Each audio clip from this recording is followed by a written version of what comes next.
সবাইকে স্বাগতম। আমরা একটা নতুন অধ্যায় শুরু করব। এই অধ্যায়টার নাম কি? বাংলাদেশের শিল্প। আমরা অলরেডি একটা অধ্যায় পড়ছি, এটা ছিল কি? বাংলাদেশের কৃষি। আর আমরা আজকে শুরু করছি বাংলাদেশের শিল্প, অর্থনীতি দ্বিতীয় পত্রের তৃতীয় অধ্যায়। ঠিক আছে, তা সবাইকে স্বাগতম আজকের এই সকালের এই ক্লাসে। আমরা একে একে দেখি। আমার পরিচিত তো জানো, ওইটা ওইভাবে দেখি না। দেখো এখানে আমরা দুইটা বিষয় দিচ্ছি। আজকে পাঠ পরিচিতি হচ্ছে আমাদের অর্থনীতি দ্বিতীয় পত্রের অধ্যায় তৃতীয়, পাঠ হচ্ছে বাংলাদেশের শিল্প। ঠিক আছে, এটা হচ্ছে বাংলাদেশের শিল্প। দেখো আমরা এখানে বেশ কয়েকটা ছবি আছে, তোমরা একটু দেখো তো দেখি। এখানে আছে, দেখো বেশ কয়েকটা ছবি আছে, সবাই দেখো একটু। বলো তো কি প্রথম যে ছবিটা, এটা কিসের ছবি? গার্মেন্টস। তারপরে ছবিটা কিসের দেখো তো দেখি।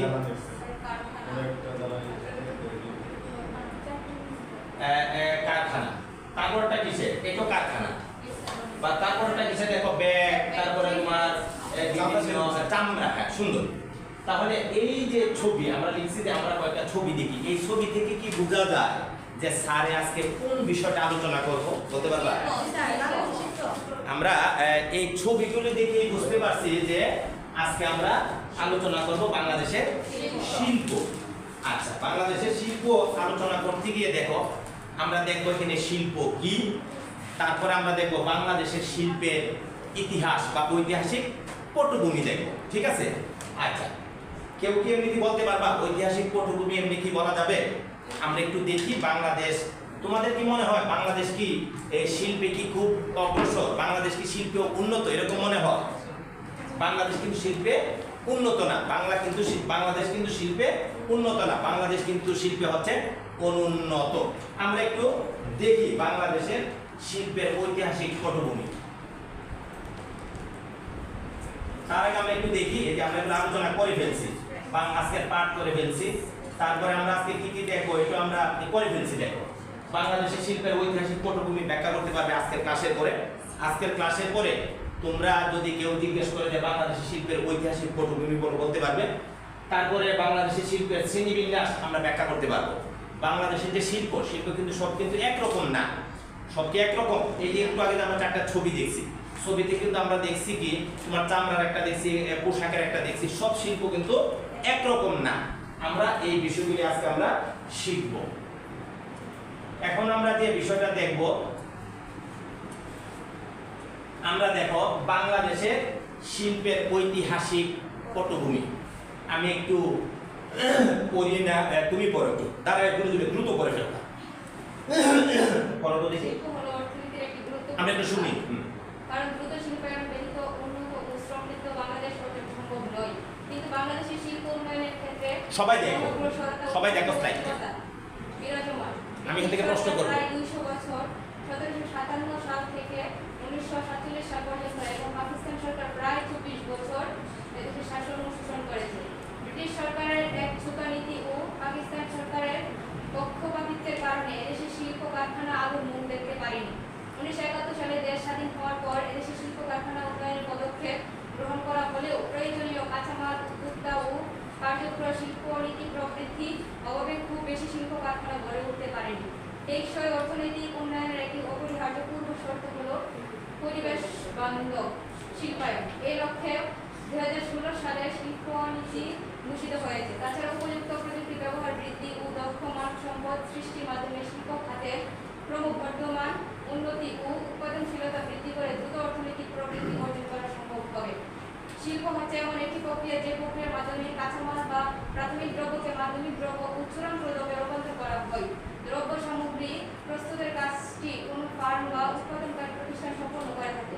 এরূপ জাতীয় প্রতিষ্ঠানের সমন্বয়ে শিল্প গঠিত হয়। যেমন বাংলাদেশের যতগুলো কাগজ তৈরির কল আছে তাদের সমন্বয়ে বাংলাদেশের কাগজ শিল্প গড়ে উঠেছে। ধন্যবাদ সাইমাকে। আমরা কি সবাই স্লাইডটা ও যে পড়লো আমরা কি দেখছি? স্লাইডটা দেখছি? একটু দেখো। প্রথম কথা হচ্ছে শিল্প হচ্ছে যে কোনো দেশে একটা গুরুত্বপূর্ণ বিষয়। শিল্প হচ্ছে যে কোনো দেশের একটি গুরুত্বপূর্ণ বিষয়, এখানে এই বিষয়টা আছে। তারপরে এখন শিল্প বললে কি করা যায়? তোমাদের কি মনে হয় শিল্প যে আমি একটা শিল্প কারখানা গড়ে তুলবো, পারা যাবে? নিশাত পারা যাবে? একটা শিল্প কারখানা বললে কি পারা যায়? না। শিল্প করতে হইলে শিল্পের অনেক বাধা থাকে, প্রতিবন্ধকতা থাকে, মূলধনের ব্যাপার থাকে, অনেক পরিবেশের একটা ব্যাপার থাকে, অনেক বিষয় থাকে, যার ফলে জায়গার ব্যাপার থাকে। ইচ্ছা করলে আমরা ওই শিল্পটাকে ইচ্ছা করলে স্থাপন করতে পারি না, অনেক কঠিন বিষয়। তারপরেও একটা বিষয় আছে, দেখো ব্রিটিশ সরকার, ব্রিটিশরা আমাদেরকে কয় বছর, প্রায় 200 বছর আমাদেরকে শাসন করেছে, শোষণ করেছে।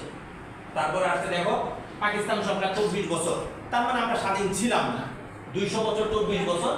তারপরে দেখো যখন ব্রিটিশ সরকার ছিল, ওরা কিন্তু কি করতো, নীল চাষের একটা বিষয় ছিল বাংলাদেশে, অনেক কিছুই আমাদেরকে দিয়ে করাতো, তারা অনেক ধরনের দ্রব্য উৎপাদন করাতো, কিন্তু কি করতো তারা, ওইগুলি তাদের দেশে নিয়ে যেত। তাহলে এতে করে দেখা যায় কি, আমরা শিল্পে এতটা উন্নত ছিলাম না, আমরা করতে পারি নাই উন্নতি। 47-এ দেখো, 47 পর্যন্ত তারা ছিল। 71 সালে যখন বাংলাদেশ স্বাধীন হয়, স্বাধীনতার পরপর কিন্তু একটা দেশ কিন্তু খুবই নাজুক অবস্থায় থাকে। 1971 সালে যখন স্বাধীন হয়, স্বাধীন হওয়ার পরে শিল্প বিভিন্ন নীতি করা হয়, কিন্তু ইচ্ছা করলেই আমরা কি করতে পারি না, শিল্পটা করতে পারি না। দেখো এখানে কয়েকটা বিষয় আছে, এখানে কি কি আছে, প্রয়োজনীয় কাঁচামাল লাগে, উদ্যোক্তা লাগে, কার্যকর শিল্পনীতি লাগে। যেহেতু স্বাধীনতার পর আমাদের কাঁচামাল ওই পর্যাপ্ত ছিল না, তারপর উদ্যোক্তা ছিল না, আমাদের তোমার আগ্রহ, তারপরে তোমার দেখো কার্যকর শিল্পনীতি ছিল না। এতে করে আমাদের দেশে আমরা কি করতে পারি নাই, আমরা শিল্পটাকে ওইভাবে ডেভেলপ করতে পারি নাই। তারপরে দেখো আরো আছে, যখন এরকম হয়েছে, আসার পরে অনেক পরে দেখো টেকসই অর্থনৈতিক উন্নয়নের একটি অপরিহার্য পূর্ব শর্ত হলো পরিবেশ বান্ধব শিল্পায়ন। এখন তুমি একটা শিল্প করে ফেললা, শিল্প করলে কি হবে, শিল্প করলেই কিন্তু হবে না, তোমাকে দেখতে হবে তোমার ভৌগোলিক, তোমার দেশের ওই রকম পরিবেশ বান্ধব কিনা, বা কোনো পরিবেশের শিল্প কারখানা করলে কিন্তু শিল্প কারখানার কি হবে, বর্জ্য আবর্জনা কিন্তু ফেলতে হয়। তোমরা কি ঢাকার বুড়িগঙ্গার নাম শুনছো বা কেউ দেখছো কিনা? বুড়িগঙ্গা নদীর পানি কিন্তু হাতেও ধরা যায় না। তুমি যদি নদী দিয়ে যদি তুমি নৌকায় যাও, দেখবা গায়ে গন্ধ করে। কারণ যত শিল্প কারখানা ঢাকার আছে, ম্যাক্সিমাম শিল্প কারখানার বর্জ্য আবর্জনা ময়লা তোমার এই বুড়িগঙ্গাতে ফেলা হয়। তাহলে এতে করে শিল্প তুমি যদি বলেই ফেলে যাচ্ছে না, হ্যাঁ আমার তো টাকা পয়সা আছে, সবকিছু আছে, আমি একটা শিল্প করে ফেলবো, তুমি দেখবা কি ওইরকম শিল্প স্থাপন করা যায় না, কারণ পরিবেশ বান্ধব হইতে হবে। এ লক্ষ্যে একটু খেয়াল করো, 2016 সালে এসে একটা সরকার একটা শিল্প নীতি ঘোষণা করছে। কত সালে? 71 সালে স্বাধীন হয়েছে, 2016 সালে একটা শিল্পনীতি। তার আগে একটা ছিল, 2010 সালেও ছিল শিল্পনীতি, 2016 সালে একটা শিল্পনীতি ঘোষিত হয়েছে। তাছাড়া উপযুক্ত প্রযুক্তির ব্যবহার, দক্ষ মানব সম্পদ সৃষ্টি ইত্যাদির মাধ্যমে শিল্পকে কিভাবে এগিয়ে নেওয়া যায়, কিভাবে একটি দেশকে শিল্পে উন্নত করে একটি দেশকে উন্নত করা যায়, এই প্রক্রিয়াটা শুরু হয়েছে। এইগুলো শুনো, এই ছিল আমাদের বাংলাদেশের শিল্পের ঐতিহাসিক পটভূমি। এখন যদি কেউ জিজ্ঞেস করে যে বাংলাদেশ কেন শিল্পে অনগ্রসর, পারবা না দুই একটা কারণ বলতা? কি কি কারণ বলবা বাংলাদেশ কেন শিল্প অনগ্রসর? দুই একটা কারণ। এক নম্বর ছিল যে বাংলাদেশ 200 বছর ছিল ব্রিটিশদের অধীনে, তাদের একচোখা নীতি ছিল। তারপরে 1971 সালে যখন স্বাধীন হয়েছে, পর্যাপ্ত উদ্যোক্তা ছিল না। তারপরে কি কাঁচামাল ছিল না। এগুলি কি বলছি, এইগুলি হচ্ছে একটি দেশের শিল্পের অনগ্রসরতার কারণ বা বাধা। পারবা? এইগুলো অনেক সময় পরীক্ষাতে থাকে যে শিল্পের উন্নত না হওয়ার কারণ কি, 5টি কারণ, 2টি কারণ, এরকম বিষয়গুলি থাকে। এখন আমরা একটু ছোট্ট দেখো একটা অন্য কালারের একটা শিল্পের সংজ্ঞা আছে। শিল্প হচ্ছে একটি প্রক্রিয়া। শিল্পটা কি? এটা একটা প্রক্রিয়া। শিল্পটা হচ্ছে কি একটা প্রক্রিয়া। এই দেখো একটা চশমা শিল্প হইতে পারে, তারপরে এরকম কাগজ শিল্প হইতে পারে। কাগজ কি সরাসরি কি কাগজ কোথায় পাওয়া যায়? কাপড় কি সরাসরি কোথাও পাওয়া যায়? কোথাও কিন্তু পাওয়া যায় না। আমরা রাবার থেকে করতে হয়, বাঁশ থেকে করতে হয়, আরো বিভিন্ন ধরনের ম্যাটেরিয়ালস দিয়ে আমাদের বিভিন্ন শিল্প কারখানা করতে হয়। বলছে যে শিল্প হচ্ছে এমন একটি প্রক্রিয়া, যে প্রক্রিয়ার মাধ্যমে কাঁচামাল বা প্রাথমিক দ্রব্যকে মাধ্যমিক দ্রব্য বা চূড়ান্ত দ্রব্যে রূপান্তর করা হয়। এখন এখানে কিন্তু আরেকটা বিষয় আছে। প্রথমে হলো কাঁচামাল, এই যে রাবার ধরো বা প্লাস্টিক দিয়ে কিন্তু কি করা হয়, যে কলমের কিন্তু ছাঁচটা তৈরি করা হয়। হ্যাঁ, এই যে একটা প্রক্রিয়া। কিছু আছে কাঁচামাল প্রাথমিক। ধরো আমরা যে ধান থেকে কেক খাই, প্রথম থাকে দাগ, তারপরে কি হয় চাও, তারপরে কি হয় না, তারপরে এটাকে গুঁড়ি করা হয় বা কোটা হয়, কোটার পরে কি করা হয়, এটা কিন্তু আমাদের পিঠা উপযোগী করা হয়। তাহলে আমরা যখন সর্বশেষ খেয়ে ফেলি ওইটাকে বলা হয় চূড়ান্ত দ্রব্য, আর প্রথম যে সিস্টেমটা থাকে ওইগুলি কিন্তু হচ্ছে কি প্রাথমিক দ্রব্য। আবার প্রাথমিকের পর আবার মাধ্যমিকে করা হয়। এই যে গুড়ির একটা তোমরা দেখছো কিনা শোনো জিনি না, গুড়ি কিন্তু পাওয়া যায়। আগে কিন্তু বাড়িতে করা হইতো, কোটা হইতো, কিন্তু এখন কি করা হয়, আবার এখন গ্রামও দেখা গেল মহিলারা ওইরকম পরিশ্রম করে না, তারা কি করে গুড়ির প্যাকেট কিনে ফেলে। তাহলে এটাকে ধরে আমরা একটা মাধ্যমিক বিষয়। তারপরে হইলো লাস্টে যখন পিঠাটা করে ফেলবা, কেকটা খেয়ে ফেলবা, চূড়ান্ত। মানে একটা জিনিসকে কি প্রক্রিয়া করে কি জিনিস তৈরির জন্য এটাকে ব্যবহার করবা, সর্বশেষ খেয়ে ফেললে হবে যে এটা হয়ে যাবে চূড়ান্ত। যেমন এইরকম বলছে যে বাংলাদেশে দেখো যতগুলো কাগজ তৈরির কল আছে তাদের সমন্বয়ে বাংলাদেশে কাগজ শিল্প গড়ে উঠেছে। অনেক ধরনের কাগজের কল আছে, হ্যাঁ, আলাদা আলাদা কাগজের ছোট ছোট ফ্যাক্টরি আছে, ফার্ম আছে, ওইগুলিকে সমন্বয় করে আমরা কি করছে বাংলাদেশের একটা কাগজ শিল্প।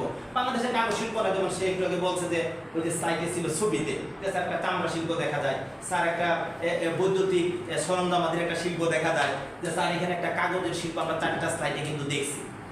এই বিষয়গুলি ছিল আমাদের বাংলাদেশের শিল্পের ঐতিহাসিক পটভূমি এবং শিল্পের একটা সংজ্ঞা। আবার শিল্পের আলাদা ওইরকম আমরা সম্ভবত ফার্স্ট ইয়ারে পড়ছি ফার্ম এবং শিল্পের পার্থক্য পড়ছি, মনে আছে কিনা? মনে আছে ফার্ম এবং শিল্পের পার্থক্য? তখন কিন্তু আমরা পড়ছিলাম যে ভিন্ন ভিন্ন পরিকল্পনায় যদি কি করা হয়, কোনো কিছু উৎপাদন করা হয় তখন আমরা তাকে বলবো শিল্প।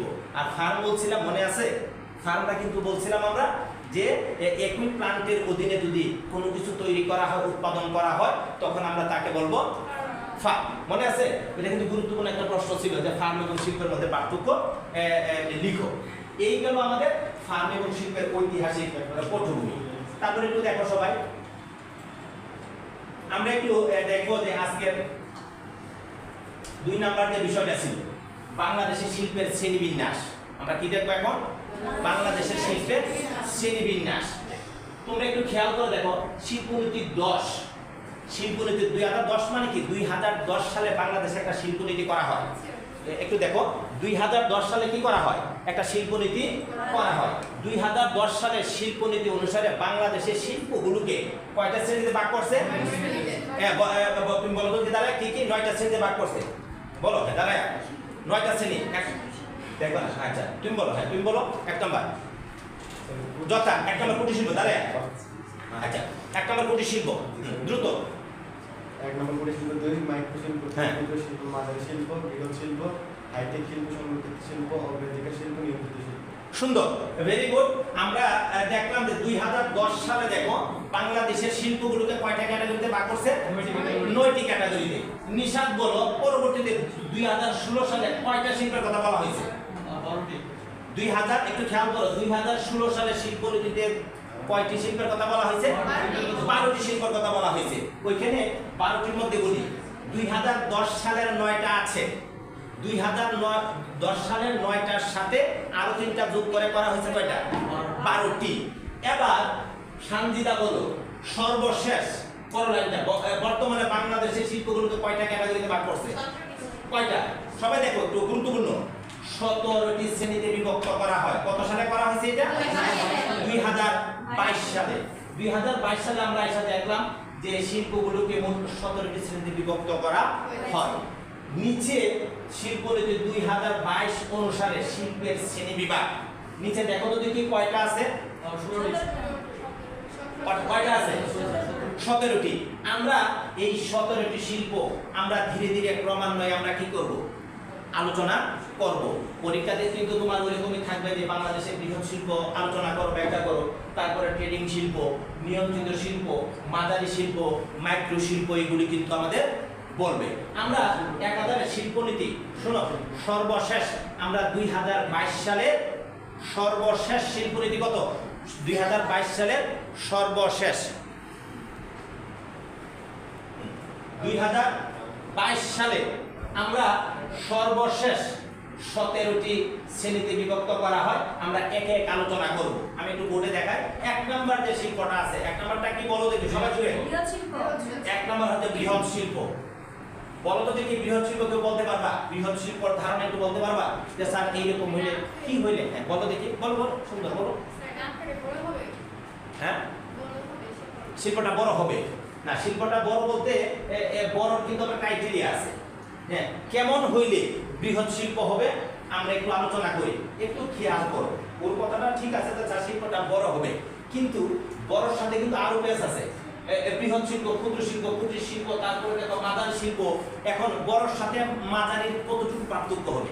ধরো তুমি তার চেয়ে বড়, তুমি তার চেয়ে ছোট, এটা ছোট বড় কিন্তু বললেই হবে না, তার ক্রাইটেরিয়া লাগবে। তাহলে আমরা একটু দেখি বৃহৎ শিল্পের বিষয়টা আমরা একটু দেখি। বলছে একটু এখানে তোমার দুইভাবে তোমরা শিল্পের ব্যাখ্যা করবা। কিভাবে? এদের স্থায়ী মূলধন কত, নিশা এদের স্থায়ী মূলধন কত, টাকা পয়সা কত, কি পরিমাণ শ্রমিক তারা কাজে লাগায়, এই দুইটা বিষয়ের ভিত্তিতে আমরা শিল্পকে কি করব, কোনটা বড়, কোনটা ছোট, কোনটা মাঝারি, কোনটা ক্ষুদ্র আমরা ব্যাখ্যা করব। আমি কি বুঝাইতে পারছি? কিসের ভিত্তিতে করব বলো তো দেখি? কিসের ভিত্তিতে? আমরা অর্থ বা সম্পদ মূলধনের ভিত্তিতে। আমরা কোন শিল্পটা বড়, কোন শিল্পটা ছোট, আমরা কিসের ভিত্তিতে করব? মূলধনের একটা বিষয় আছে। আরেকটা কিসের ভিত্তিতে করব? যে কি পরিমাণ শ্রমিক কাজে লাগে।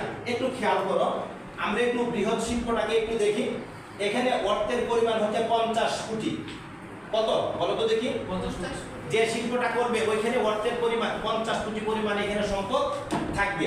আর কতজন লোক কাজ করতে পারবে? কত শ্রমিক? 300 জন শ্রমিক থেকে তার উপর পর্যন্ত কাজ করতে পারবে। যদি কোনো শিল্পের মূলধনের পরিমাণ স্থায়ী অস্থায়ী সম্পদ যদি কত 50 কোটির উপরে বা 50 কোটি হয়, তার উপরে হয়, এবং লোক সংখ্যা বা শ্রমিক যদি কত হয় 300 থেকে যদি 1000 জন হয়, তখন ওই শিল্পটাকে আমরা বলবো বৃহৎ শিল্প। ক্লিয়ার কিনা?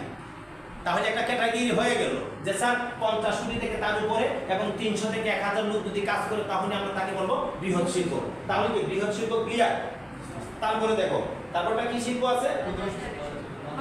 মাঝারি শিল্প। খুব সুন্দর কথা। দেখো মাঝারি শিল্পে আমরা দেখব 15 কোটি থেকে 50 কোটি। 50 থেকে 50 শুরু করলো বৃহৎ। তাহলে 15 কোটি থেকে কত কোটি? 15 কোটি থেকে 50 কোটি পর্যন্ত যদি কোন শিল্পের মূলধন বা স্থায়ী সম্পদের পরিমাণ তাদের আর্থিকভাবে হয়, তখন আমরা ওই শিল্পটাকে কি বলবো? মাঝারি শিল্প। এখানে কতজন কাজ করবে? এখানে কতজন কাজ করবে? না, এখানে দিছে তারা 121 থেকে 300 জন। দুই নাম্বার কি ছিল? মাঝারি শিল্প নাকি? মাঝারি শিল্প। মাঝারি শিল্পের দুইটা বিষয়। মূলধন কত দিলি না? মূলধন কত? 15 থেকে 50। আর কি পরিমাণ শ্রমিক কাজ করতে পারবে? 121 থেকে তারা বলছে 300 পর্যন্ত। এখন কথা হচ্ছে ভেরি ইম্পর্টেন্ট, পরীক্ষাতে অবজেক্টিভ থাকে যে মাঝারি শিল্পের কতজন শ্রমিক নিচে দিবে, যে কোন ক্রাইটেরিয়াটি মাঝারি শিল্পের শ্রমিকের উদাহরণ বা কি পরিমাণ শ্রমিক মাঝারি শিল্পে কাজ করে। এই বিষয়গুলি কিন্তু রেসটা কিন্তু জানতে হবে তোমাদেরকে। অনেক সময় এগুলি খুবই গুরুত্বপূর্ণ, তোমরা যখন অবজেক্টিভ করবে দেখবে এগুলি গুরুত্বপূর্ণ। তাহলে কি আমরা মাঝারি শিল্প কি বুঝতে পারছি? তারপর একটা বলো ক্ষুদ্র শিল্প। এখন ক্ষুদ্র শিল্প যদি বলো যে ছোট শিল্প না, তাদেরকে ওইভাবে ভাগ করতে হবে। বলো তো দেখি কি হইতে পারে? কুটির শিল্প না, ক্ষুদ্র আবার কুটির আলাদা। শুনো, ক্ষুদ্র শিল্প কুটির শিল্প কিন্তু কি আলাদা। ক্ষুদ্র এবং কুটির শিল্প কিন্তু আলাদা। একটু খেয়াল করো। হ্যাঁ, 75 লক্ষ থেকে 15 কোটি পর্যন্ত যে শিল্পের মূলধন কত? 75 লক্ষ থেকে 15 কোটি পর্যন্ত। এবং শ্রমিকের পরিমাণ কি হবে? শ্রমিকের পরিমাণ কত? 26 থেকে 120। কারণ ওইটা ছিল 121 থেকে আর ওইটা ছিল 300 থেকে। এখন বুঝতেছো কিনা? তাহলে ক্ষুদ্র শিল্পটা আমরা বলবো যে শিল্পের মূলধনের পরিমাণ হবে কত? 75 লক্ষ থেকে 15 কোটি। আর শ্রমিক হবে কত? শ্রমিক হবে কত? শ্রমিক হবে কত? 26 থেকে 121। তাহলে যদি কোথাও যদি কোনো শিল্পের মধ্যে ওই এই বিষয়গুলিকে দেখি যে মূলধন এত এবং কি লোক সংখ্যা এত, তখন আমরা অতি সহজে আমরা কি করতে পারবো? আইডেন্টিফাই করতে পারবো যে শিল্পটা হচ্ছে ক্ষুদ্র শিল্প। এখন তোমাদেরকে যদি কোথাও পাঠানো হয় যে ধরো তোমার একটা শিল্প কারখানা লাগায়, যেখান থেকে কোন শিল্পটা কোন ক্যাটাগরি করতে পারতো না, অনেক সময় থাকে কোন শিল্পটা কোন ক্যাটাগরি। যে ধরো ঢাকার একটা অংশ বা গাজীপুরের বা ধরো ব্রাহ্মণবাড়িয়া, যে এই শিল্পের কোন কোন শিল্পগুলি কোন ক্যাটাগরিতে পারে, পারবো তো? ধন্যবাদ। এখন দেখো ক্ষুদ্র শিল্পের পরে আমরা কি আছে? ক্ষুদ্র শিল্পের পরে কোনটা আছে? মাইক্রো শিল্প। কত আছে? ক্ষুদ্র শিল্পের পরে 4 নাম্বার মাইক্রো শিল্প। ক্ষুদ্র শিল্পের পরে কি আছে? মাইক্রো শিল্প। তাহলে একটু রেঞ্জটা বলতে পারবা? যে শিল্পের মূলধন কত থাকবে? যে শিল্পের মূলধন থাকবে কি 10 লক্ষ থেকে 75 লক্ষ টাকা। 10 লক্ষ থেকে কত থাকবে? 75 লক্ষ টাকা। তখন ওই শিল্পটাকে আমরা বলবো মাইক্রো শিল্প। এবং এখানে লোক সংখ্যা কত? 1 থেকে 25 জন। ক্লিয়ার কিনা? মাদারিতে ছিল কত? 26 থেকে। তাহলে 1 থেকে 25 যদি হয়, শোনো, 1 থেকে 25 যদি হয়, তখন ওই শিল্পটাকে আমরা বলবো কি? মাইক্রো শিল্প। মাইক্রো মানে ছোট, ক্ষুদ্র, আবার ক্ষুদ্র মানে ক্ষুদ্র। তারপর তারা আলাদা করছে, একটাকে বলছে ক্ষুদ্র শিল্প, একটাকে বলছে মাইক্রো শিল্প।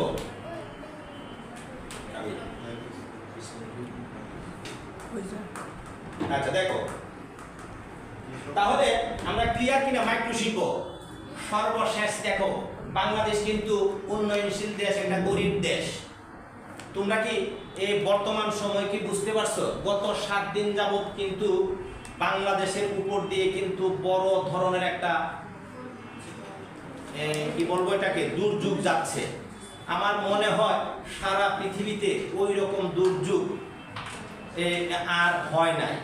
হঠাৎ করে পানি নেমে এসে তোমার কত, প্রায় 13টা না 15টা জেলা ফেনী অঞ্চলে তার ডুঙ্গুর একটা বাঁধ ছেড়ে দেওয়ার পরে ওই রকম হয়েছে। আসলে আমরা সবাই যার যার ধর্ম থেকে আমরা দোয়া করব, আর যদি ওই রকম সাহায্যের জন্য যদি আসে, আমরা করব। তোমরা প্রায় নিউজগুলি দেখবা কান্না আসে। এই যে ধরো শোনো, আমরা কিন্তু কি করতে পারতেছি, একটু শোনো, আমরা কিন্তু পাস করতে পারতেছি, কিন্তু তারা কিন্তু তোমরা জানো কিনা বিদ্যুৎ নাই, খাবার নাই, তারপরে পানি নাই। এর চেয়ে মানে কঠিন সময় কিন্তু আর নাই। এর চেয়ে কিন্তু কঠিন সময়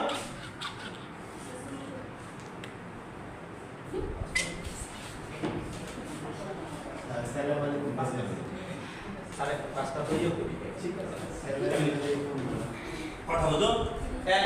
তাহলে আমরা কিন্তু খুব একটা করুণ দশা কিন্তু যাচ্ছে বাংলাদেশের ফেনী অঞ্চল, ফেনী, নোয়াখালী, কুমিল্লা, এইগুলি। ঠিক আছে, আমরা সবাই দোয়া করব তার জন্য, আল্লাহ হেফাজত করে। সর্বশেষ দেখো, আমরা এটা করে শেষ করব। লাস্টে কি আছে? কুটির শিল্প, ভেরি ভেরি ইম্পর্টেন্ট। বাংলাদেশ গরিব দেশ, বাংলাদেশ কিন্তু বড় বড় শিল্প কিন্তু খুবই কম। কুটির শিল্পের সংখ্যাটা কে বলতে পারবা? এটা বলে আমরা আজকে শেষ করে দিব। 5টা আমরা ক্রমান্বয়ে আগামী 5 বাকি দিনে দেখব। কুটির শিল্প বলতে পারবা? আসলে আমি বলি, স্বল্প পুঁজিতে, সহজভাবে স্বল্প পুঁজিতে পারিবারিক পরিবেশে, স্বল্প পুঁজিতে, শোনো, স্বল্প পুঁজিতে পারিবারিক পরিবেশে, স্বল্প পুঁজিতে পারিবারিক পরিবেশে, পরিবারে ধরো আমি বাবা, আমার ধরো পরিবারে একটা ছেলে আছে, মেয়ে আছে, এরকম তাদের কি নিয়ে আমি যে একটা বেদ, বাঁশ, তোমরা জানো, শঙ্খ, তারপরে ঝিনুক, বিভিন্ন ধরনের যদি শিল্প কারখানা গড়ে তোলা হয়, তখন আমরা তাকে কি বলবো? আমরা তাকে বলবো কুটির শিল্প। ঠিক আছে, তাহলে এই আমরা দেখো 2022 সালের 17টি শিল্পের মধ্যে আমরা কয়টা শিল্প আলোচনা করলাম? 5টি শিল্প আলোচনা করলাম। ঠিক আছে, বাকিগুলো আমরা ক্রমান্বয়ে করব। এখন তোমরা একটু দেখো, একটু খেয়াল করো।